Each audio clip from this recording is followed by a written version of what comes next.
When I came home from visiting my sister, a strange woman opened my front door and told me my children had sold her the house.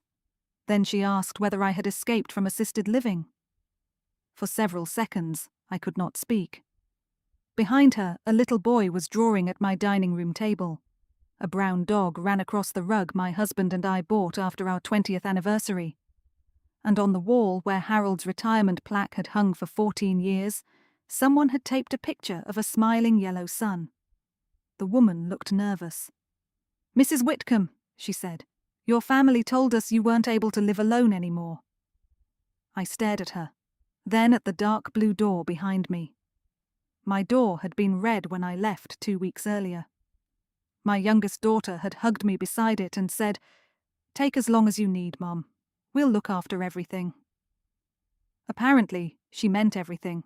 My furniture, my belongings, my house, even the story of who I was. I reached into my purse and pulled out my driver's license. "Karen Whitcomb," I said, 814 Linden Avenue. The woman looked at the address, then over her shoulder. Her husband stepped into the hallway holding a cordless drill. "What's wrong?" She handed him my license. His face changed. "Mrs. Whitcomb," he said carefully, "we bought this property last month." "No." "Our closing was 12 days ago." "No." "We have the deed." "No." My voice sounded strange, too quiet, like it belonged to someone standing much farther away. The woman opened the door wider. "Maybe you should come inside." Inside. She invited me into the house where I had raised 3 children, the house where my husband died, the house my children had apparently sold while I was 3 hours away helping my sister recover from surgery. I stepped across the threshold. The smell hit me first. Fresh paint, coffee, dog hair, someone else's laundry soap. My walnut entry table was gone. Children's shoes sat beneath hooks I had never seen before. The cream curtains I sewed during my first pregnancy had disappeared. I turned toward the living room. "Where are my things?" The husband adjusted his glasses. The property was sold furnished. "What?" "That was part of the agreement." "No." The woman touched her throat. "We were told you had already moved into assisted living." My fingers tightened around my purse. "Who told you that?"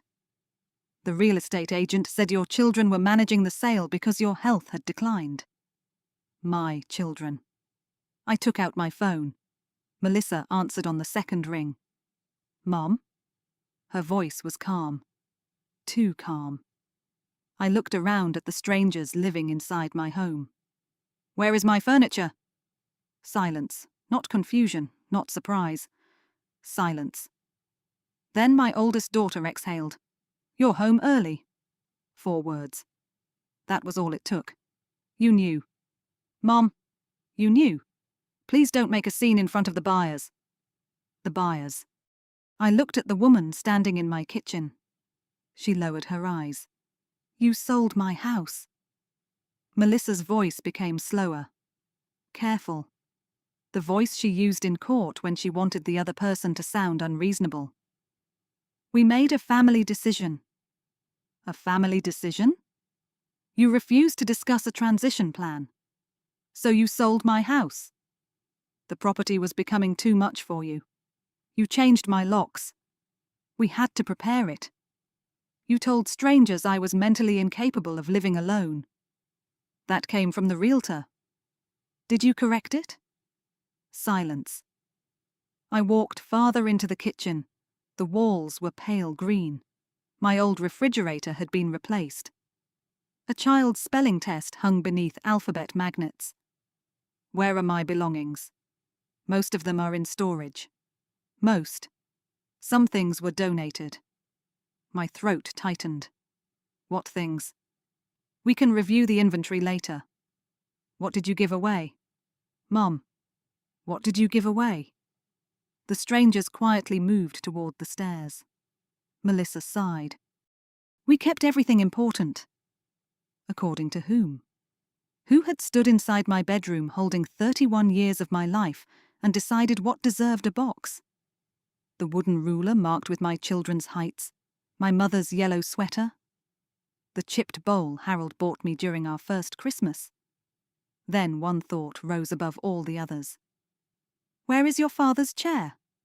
Melissa paused. "The old brown recliner?" "Yes. It was damaged." "Where is it?" "Grant took it to the dump." Something inside me went completely still. I had hated that chair. One side leaned lower because Harold always slept toward the window. After he died, I never sat in it, but every night before going upstairs, I touched the back once. No one knew. Now it was gone. Melissa continued talking. "You should stay with Tessa tonight." "No." "Mom, there's nowhere for you to sleep." "This is my house." "It isn't anymore." She said it gently. That made it worse. I ended the call.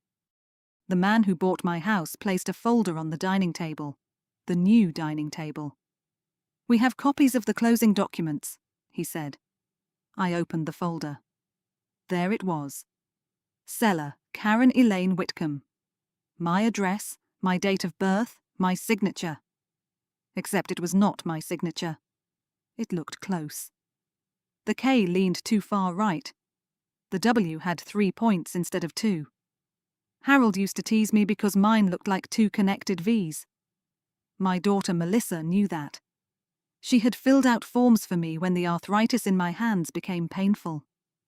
At the bottom of the page was a notarized statement declaring that I had authorized my children to manage the sale because of diminished mental capacity. The notary was Elaine Porter, Melissa's college roommate. My knees weakened. That was when I understood. My children had not simply sold my house, they had created another version of me first. Old, confused, helpless, unable to manage my own life. Then they forged her signature and sold her home. My phone rang again. Grant, then Tessa, then Grant. A message appeared. "Please don't scare the buyers. We can explain." Not, "Are you all right?" Not, "We made a terrible mistake." Not, "We're sorry. Please don't scare the buyers." I looked around the house where I had raised them. Then I noticed one more document beneath the forged deed. A mortgage statement. The remaining balance was listed beside a name my children had never seen before. Westbrook Youth Scholarship Foundation. My breath stopped. They thought they had sold their inheritance. They had no idea they had just uncovered the debt their father made me promise to hide. The woman's name was Rebecca Shaw. Her husband was Daniel. They had 2 children and a brown dog named Jasper. I remembered those details because my mind needed something ordinary to hold. Daniel pointed to the mortgage statement. "We thought that was a normal lien." "It isn't." "What does it mean?" I closed the folder. "It means another party should have been notified before this house was sold." "Who?" I looked at the foundation's name. "People my husband hurt." Rebecca sat across from me. "You said he died?" 14 months ago. "I'm sorry." I almost thanked her. Then I remembered she was sitting at my dining table, except it was no longer mine. The room felt both familiar and foreign. The window above the sink was still there. The small crack near the ceiling was still there. But the light fixtures were different. The walls were green. Even the silence belonged to another family now. My phone rang. "Tessa," I answered. "Mom?" She sounded frightened. "Where are you?" "In my kitchen." A pause. "Please leave." I laughed once. "You want me to leave my own home?" "It isn't safe while everyone is upset." "Who is everyone?" "You, the buyers, Melissa." "Are you worried I'll become confused?" "No." "Because your documents say I can no longer understand where I live." That was temporary wording. I looked at Daniel. He heard. His face changed. "Temporary wording," I repeated, "to let us handle things." "What things?" "The property, the paperwork." "You mean my life?" "Mum, we were going to explain when you came back." You changed the locks first. We thought you would react emotionally. I am reacting emotionally because my children sold my house. I know. No, you don't. My eyes moved toward the staircase. Did you sign anything? Silence. Tessa. A witness statement. What did it say? I don't remember. Then remember. Her breathing became uneven. It said you had agreed to move somewhere with support. I never agreed. I know. The words landed softly. You knew. Melissa said you would agree after everything was settled. I closed my eyes. My youngest daughter spent her days helping stroke patients recover language. Yet when it came to me, she preferred a sentence I never spoke. Where is Grant? At work. Send me the storage address. We can go tomorrow. No. Mom? Now. She sent it. Then she whispered, Please don't call the police. There it was. Beneath the explanations, beneath the concern, fear, they knew enough to be afraid. I haven't called anyone, I said. Thank you. Don't thank me yet. I ended the call. Daniel offered to drive me to the storage facility. I refused. Rebecca packed 2 sandwiches in paper napkins. I'm not hungry. You might be later. I took them because refusing kindness felt crueler than accepting it. At the door, I looked back. The little boy stood halfway down the stairs. Are you our old grandma? He asked. Rebecca turned red. Luke. It's all right. He pointed toward the hallway. We kept the kid lines. What lines? He led me toward the narrow wall beside the kitchen. Most of it had been painted green. One section remained white. There they were, pencil marks, names, dates. Melissa at 6, Grant at 8, Tessa at 4. My children growing upward in uneven handwriting. I touched the oldest mark, Melissa, 3 feet 11 inches. Harold had drawn a small star beside her name. You left these? Rebecca nodded. The agent said we could paint over them, but they seemed important. My own children had decided what belonged in trash bags. Strangers preserved the wall that remembered them. Thank you, I said. Rebecca's eyes filled. I'm sorry. So am I. I walked outside. The blue door closed behind me. My car sat in the driveway like the only thing that still recognized me. The storage facility was across town. A young clerk gave me the unit number. Your son was here yesterday, he said. Grant? Yes. What was he doing? Removing some things. What things? I'm not sure. Did he use a truck? The clerk nodded. My hands became cold. The unit was at the end of a concrete hallway. I entered the code Tessa sent. The metal door rolled upward. 31 years stood in boxes. My couch was wrapped in plastic. The dining table leaned against a wall. My mother's dishes sat beneath a box labelled Low Value Kitchen, Low Value. My mother bought those dishes 1 plate at a time through a grocery store promotion. After she died, I used them every Thanksgiving. They were not expensive. That was different from having no value. Near the back, I found Harold's jackets, his trophies, photo albums, then a black trash bag. Inside was his grey sweatshirt, 3 birthday cards, a cracked picture frame, and the wooden ruler from our hallway. The one marked with my children's heights. I sat on the concrete floor. The cold moved through my jeans. I ran my finger over Tessa's name. Harold had written age 7. She had been 8. I remembered correcting him. He laughed. Close enough. My phone buzzed. Grant, I answered. Where are you? The storage unit. You went alone? Yes. You shouldn't lift things. I'm not. What are you doing? Looking for what you removed. Silence. What do you mean? The clerk said you were here. That was junk. What junk? Things no one wanted. You threw away your father's chair. It smelled. It was his. You complained about it for 20 years. Yes. Then why do you care now? Where are my photo albums? Melissa took the family ones. My wedding album? I don't know. You don't know? We had a deadline. For what? The closing. The closing on a house I did not sell. He exhaled. Dad promised us that house. There it was again. Your father wasn't on the deed. He built the life. We built it. He paid for most of it. I worked too. You worked at the school office. Part-time. He did not say it. He did not need to.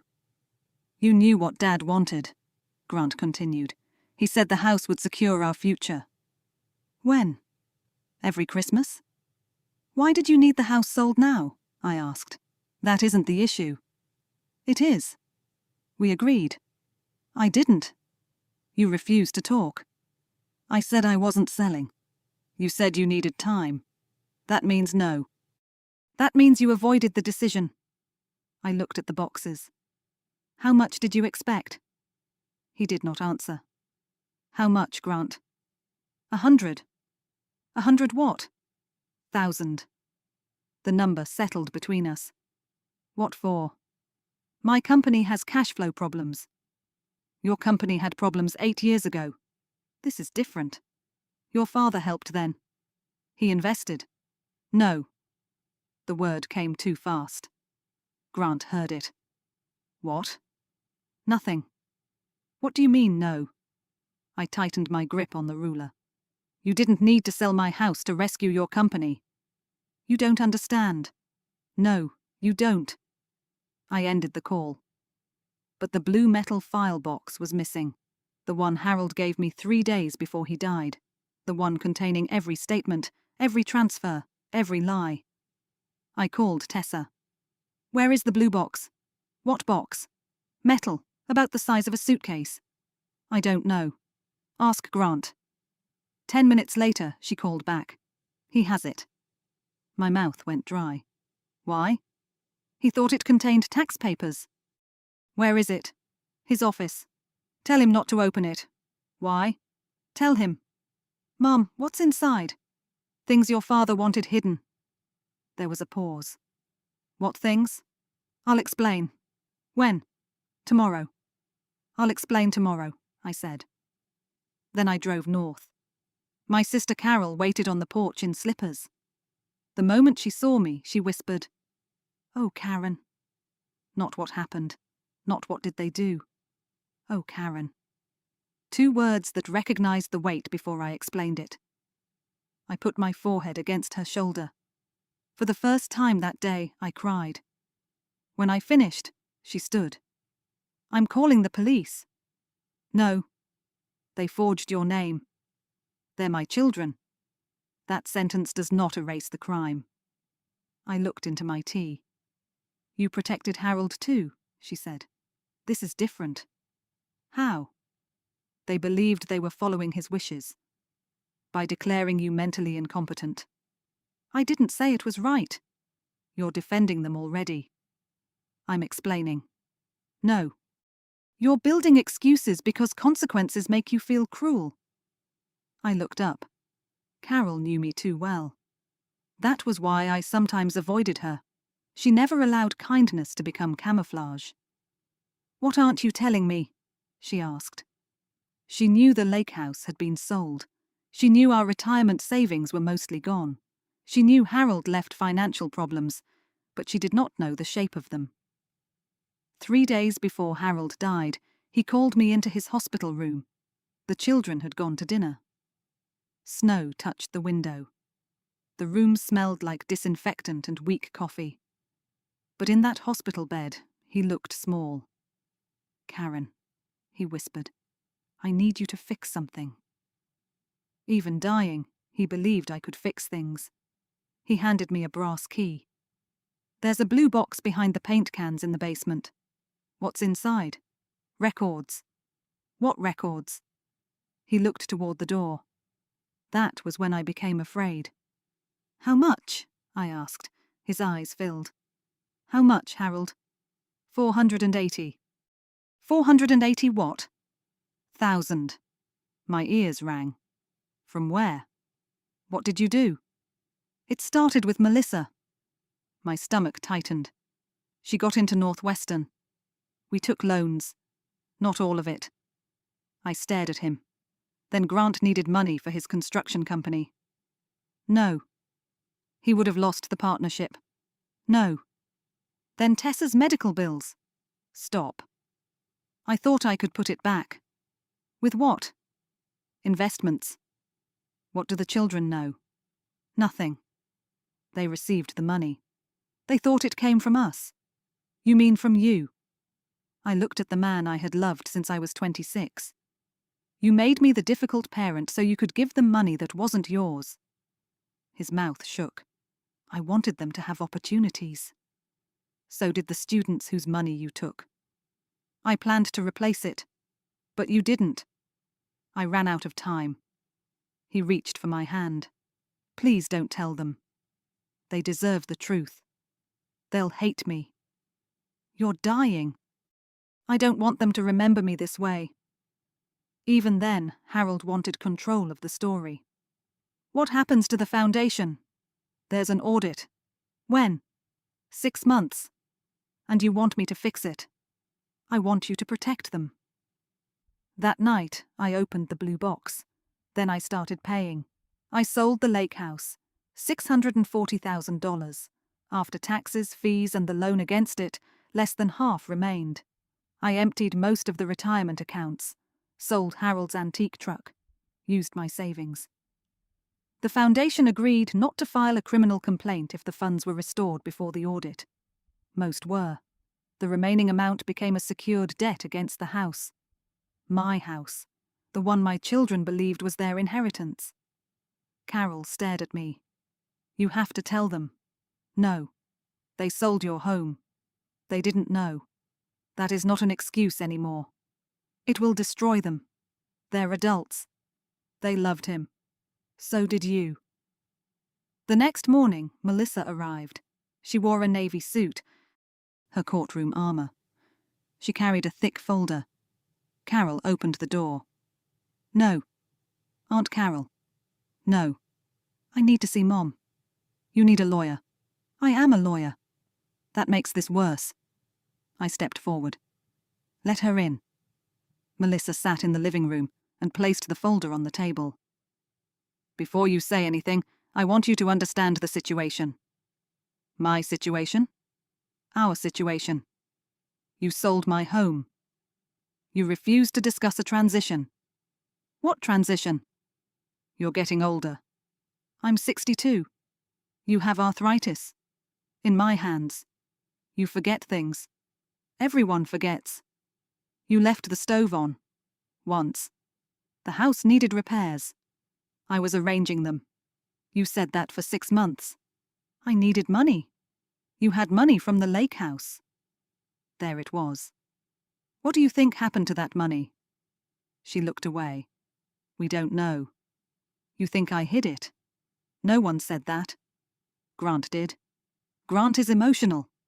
And you forge signatures. Her face changed. I did not forge your name. Whose hand wrote it? Elaine handled authorization. You told Elaine I agreed. I said we had discussed it. We didn't. You knew Dad wanted the house kept as a family asset. So you sold it? We needed liquidity. We? The property was meant to benefit us. It belonged to me. Legally. The word stayed between us. She regretted it. Not enough. Your father and I built that life. Dad worked for 40 years. You searched for inheritance. Her mouth tightened. Dad promised security. Your father promised everyone everything. That's unfair. Is it? He loved us. I never said he didn't. You sound bitter. I leaned back. Do you know where the sale money is? In escrow. No. She frowned. It was frozen. What? The title company called. What did you do? I reported fraud. You said you wouldn't involve police. I didn't. Then why? The attorney connected to the lien contacted them. What lien? I looked at her. For the first time, she looked less like a lawyer, more like my daughter. "What lien, Mom?" I stood. "We're finished." She followed. "You can't keep hiding things." The accusation hit harder than she understood. "You make decisions and refuse to explain. You sold the lake house. You emptied accounts. You let Dad die believing we were secure, then called us greedy for asking questions. You sold my home. Because you gave us nothing. No, because I stopped giving." She stepped back. "Your father gave until you believed love arrived as property. Don't talk about him like that. Tuition, businesses, houses. Whenever I asked whether we could afford something, you thought I was cold. Dad believed in us. And I cleaned up after that belief." Her eyes filled. "Stop making him sound like a burden." I looked at her. He was. She slapped me. One sharp sound, then silence. Her hand remained lifted. Carol entered. "What happened?" Melissa stepped back. "Mom." I touched my cheek. She cried. "I'm sorry." I believed her. But something changed. Not because she hit me, because I saw the child she had been. The child who ran to Harold whenever I said no. The child who learned Dad meant possibility, and Mom meant limits. She had spent her life defending the generous parent from the practical one, even after death. "Leave," I said. "Mom. Leave." At the door, she turned. "What is the lien?" I said nothing. After she left, Carol wrapped ice in a towel. "She crossed a line." "So did I." Tessa called after dinner. "Mom, please don't hate us." "I don't. That's worse." I waited. "I thought you needed help." "By selling my house?" "Melissa said the paperwork was temporary." "And Grant?" "He needed money." There it was. "What money?" "His company is failing." "How much did he expect?" "100,000. History repeating itself. Different parent. Same rescue. "And you?" "I didn't want money." "That isn't true." "I wanted you closer." "Then why didn't you ask?" "You always say you're fine." That was true. She cried. "Can we fix it?" "I don't know." It was the first honest answer I had given them in years. The next morning, I met Robert Hale. He was 71, thin, patient. He had handled the foundation agreement. He knew everything. We met near the courthouse. "Your daughter called," he said. "Melissa?" "She requested lien records." "Did you give them?" "No, you're the client." I looked at my coffee. "What happens now?" "The forged authorization likely invalidates the sale." "So I get the house back?" "Possibly." "Possibly. The Shaws acted in good faith. I did not sell." "No, but they paid. They moved. They renovated." "The larger problem is the secured debt." "The sale triggered final payment." "Yes." "If the sale is reversed?" "The foundation can enforce against the property." "So I could win the house and lose it anyway?" "Yes." I laughed softly. Of course, Harold's final trick. But it also allowed their father's promises to become evidence against you. He was right. Every lie I protected grew roots. Now my children stood beneath the tree demanding fruit. That evening, I called Grant. "Bring me the blue box." "What?" "The box from my basement." "It's tax records." "Bring it." "Why?" "Because it belongs to me." "So did the house, apparently." I stayed quiet. Then he asked, "What is inside?" "Your father." A pause. "What does that mean?" "Bring it." He arrived after 9. He carried the blue box under one arm. His face looked exhausted. He placed it on Carol's table. I opened it. My stomach tightened. "How much did you read?" "Enough." "What is Westbrook account 7? I sat down. "There are transfers," he said. "One goes to my old company." "Sit." "No." "Grant." "What was Dad doing?" His voice broke. That frightened me more than anger. He was 40, broad shoulders, grey beginning at his temples. But at that moment, he looked 16. Sit. He did. I opened the box. The first statement showed money leaving the foundation. The second showed tuition payments. The third connected to Grant's business. The fourth covered medical financing for Tessa. Grant stared. No. Yes. He borrowed. He called it borrowing. He was going to return it. He didn't. You did. Most. Why didn't you tell us? He asked me not to. That's insane. He was dying. So? I looked at him. He covered his face. My company would have failed. Yes. He saved it. With money belonging to students. He believed in me. Yes. And you think that was wrong? The belief wasn't wrong. Then what? The theft. He lowered his hands. You make everything sound cold. No, I separate things you want combined. What does that mean? Your father loved you. He also stole. He made a mistake. He made many choices. Then he asked, how much remains? 118,600. And the house secures it. Yes. So selling solves it. Yes. Then why stop the sale? I stared. Because you forged my name. But financially, no. He stopped. Would you say that if someone sold your house? That is different. Why? Because I have children. So do I.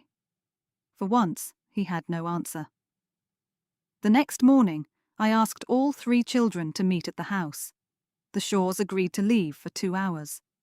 Rebecca stood in the kitchen when I arrived. We can repaint, she said. No.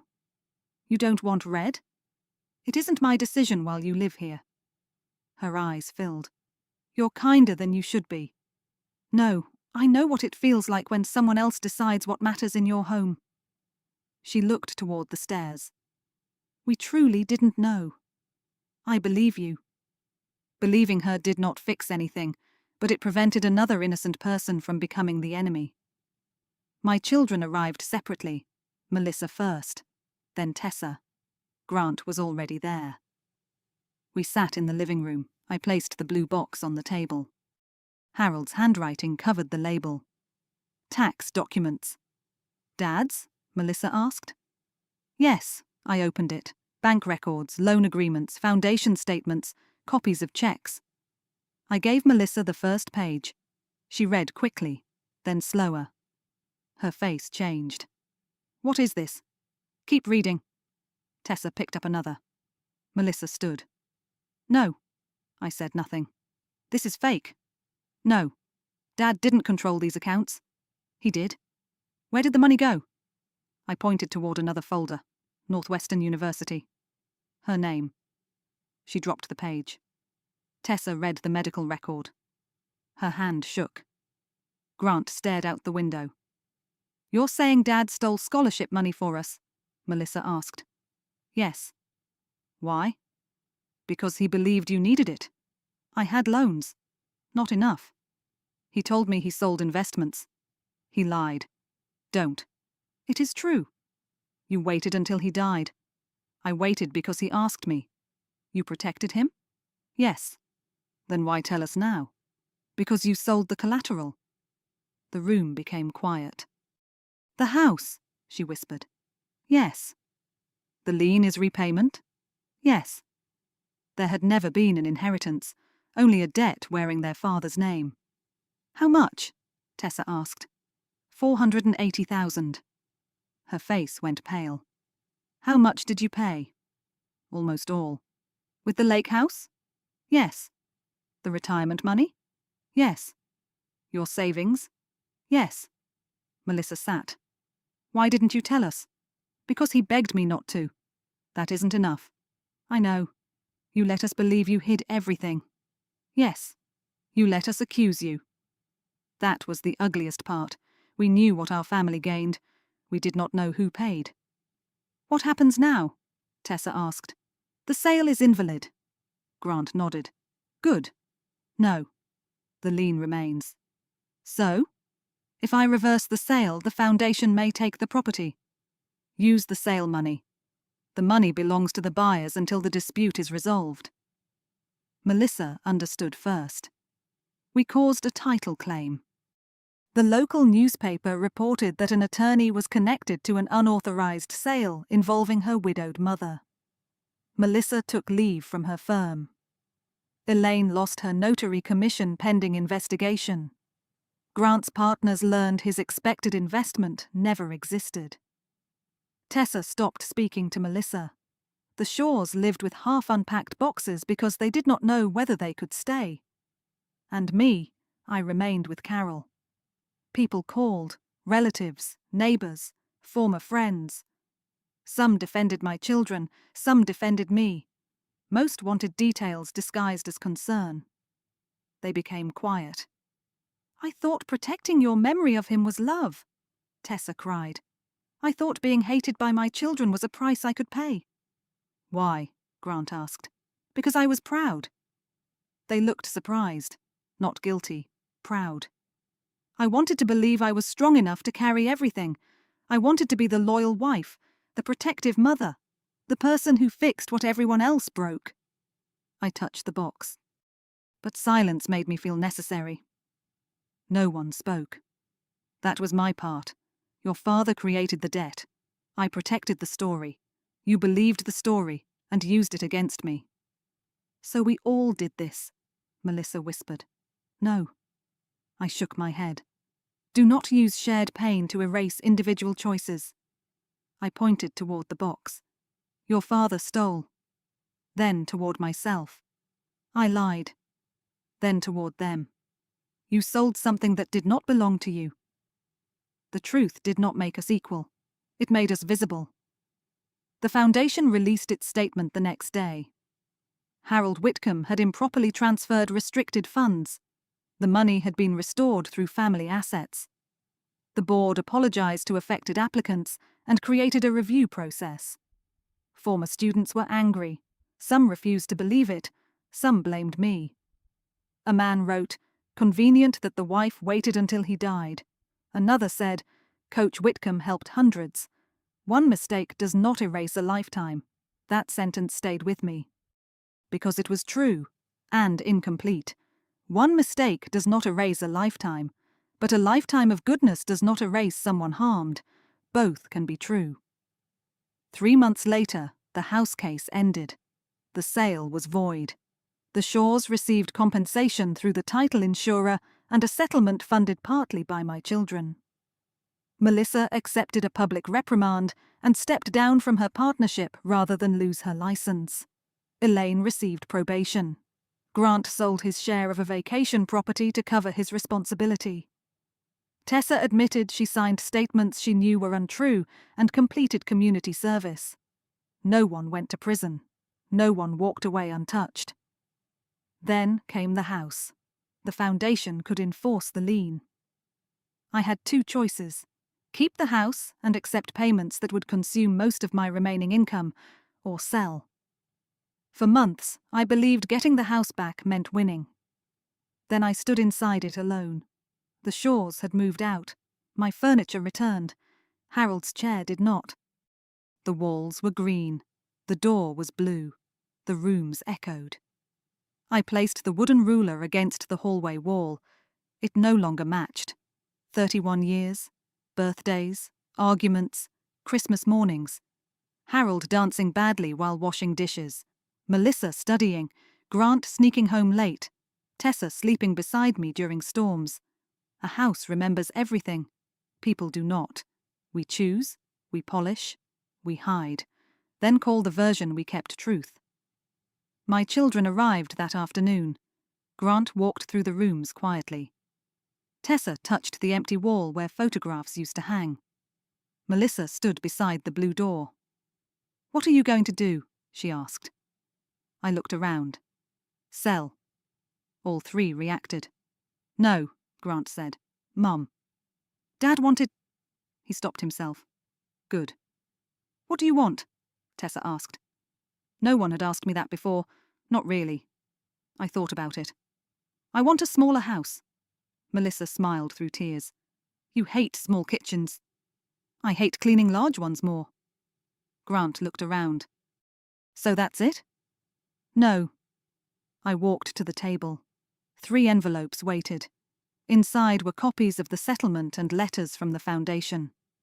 I contacted the students affected when the money disappeared. Why? Melissa asked. Because repayment fixed the accounting, it did not fix the harm. Not everyone responded. Some could not be found. But Evan did.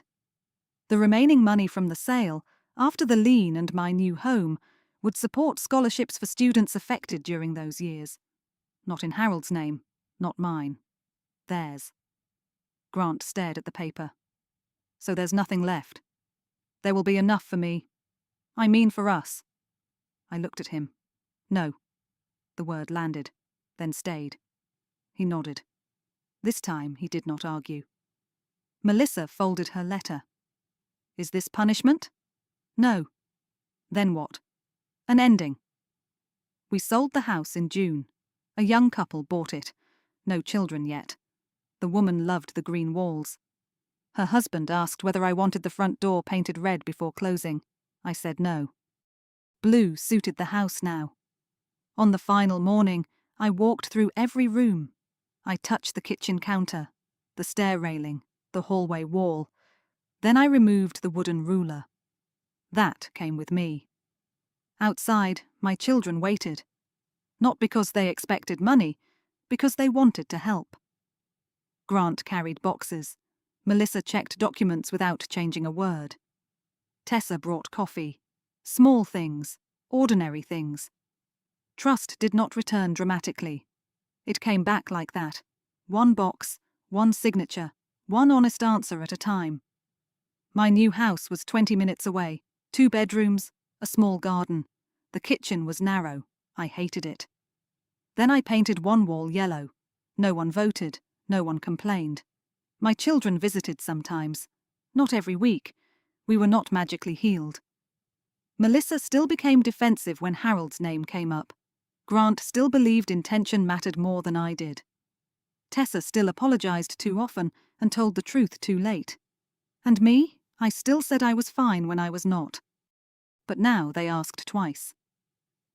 One Sunday, almost a year after I found the bicycle in my flowers, we ate dinner in my new kitchen.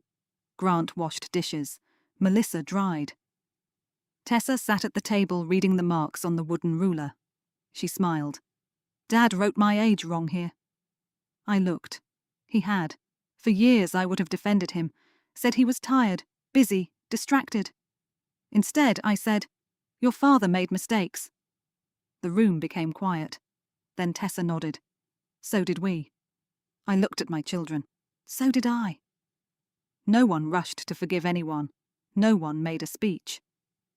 Grant returned to the dishes. Melissa handed him a towel. Tessa leaned the ruler against the yellow wall. Outside, evening settled over a house Harold had never seen. For the first time in 35 years, I lived somewhere untouched by his promises. I thought that would feel lonely. It did. But loneliness and peace can sit in the same room. Sometimes they even share a table. Before my children left, Melissa paused at the door. Mom. Yes?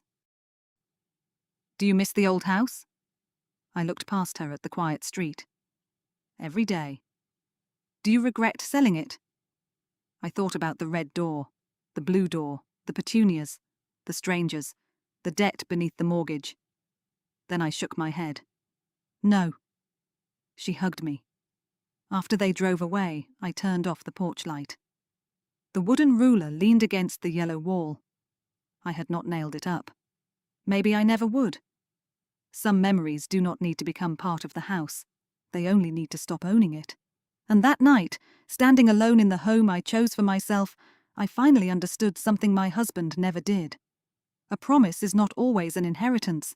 Sometimes it is only a debt someone else will be forced to pay.